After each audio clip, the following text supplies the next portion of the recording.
तुमच्या आमच्या भिकारी विचारसरणीच्या पलीकडची गोष्ट केरळ सरकारने केली।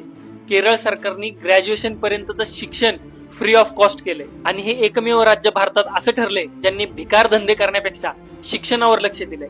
सूत्रधार मुद्द्याचं बोल भावामध्ये आजचा आपला विषय आहे तुमची आमची भिकारी विचारसरणी।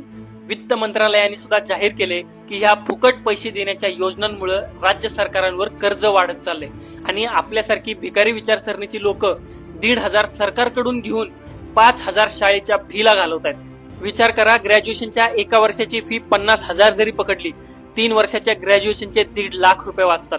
1,500 महिन्यांनी तुम्ही काहीच पैसे वाचवू शकत नाही आणि 50,000 आता शाळेची फी झाली। दुसरं राज्य म्हणजे गोवा। गोव्यातले सरकारी दवाखाने खूप चांगले आहेत, म्हणजे एखादा 50,000चा खर्च गोव्यातल्या सरकारी दवाखान्यात 5,000 होऊ शकतो। मग 45,000 रुपये वाचतायत। तुमची महिन्याची 1,500ची अगरबत्ती घेऊन तुम्ही कुठे फिरताय हा विचार करा। हे 1,500 रुपये, मटणाच्या पार्ट्या, मतदानाच्या आदल्या दिवशी घेतलेले मतदानासाठीचे पैसे, ह्या सगळ्यातून कुठेतरी बाहेर आलं पाहिजे। तुम्ही थोडेफार पैसे घ्या, पण मतदान कुणाला करायचंय आणि का करायचंय? मतदान करताना राजकारण्यांकडून काय मागायचंय हे लक्षात घ्या।